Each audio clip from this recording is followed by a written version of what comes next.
केलं आहे। आज खरं तर ही खूप दुर्दैवी घटना घडली आणि पहिल्यांदा नाही दुसऱ्यांदा घडली। जी दिंडी आळंदीला जाते, आळंदीच्या यात्रेनिमित्त, वारीनिमित्त, एकादशीनिमित्त, खरं तर शासनाने या दिंड्यांना पोलीस संरक्षण दिलं पाहिजे।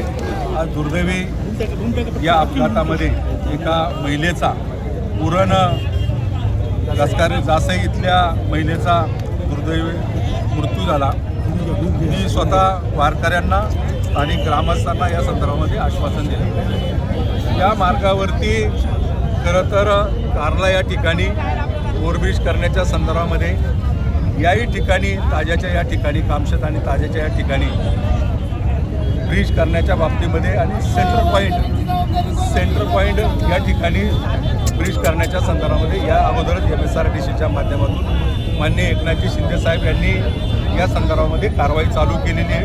ब्रिज होतील, पण दुर्दैवी या ठिकाणी अपघात झाला आणि या अपघातामध्ये मृत्युमुखी पडलेल्या आणि या अपघातामध्ये जखमींना पूर्णतः सहाय्य डॉक्टर श्रीकांत शिंदे फाउंडेशनच्या वतीने केलं जाईल।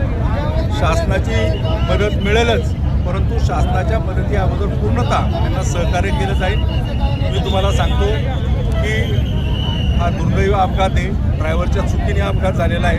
त्या ड्रायव्हरला पूर्णतः सजा झाली पाहिजे आणि या ठिकाणी गेल्या 2-2.5 तासापासून चाललेलं आंदोलन मी ग्रामस्थांना देखील सांगितलं, वारकरी बंधूंना देखील सांगितलं आणि हे आंदोलन स्थगित करण्यात आपण बघायला गेलं ना तर दरवर्षीचे हा प्रकरण आहे। आपण म्हणता की याच्यावरती कायमस्वरूपी तोडगा काढला जाईल। खरं बघायला गेलं तर आता 17 तारखेला आळंदी यात्रा आहे। पुढच्या 7 दिवसांमध्ये दररोज दिंड्या जाणार आहेत।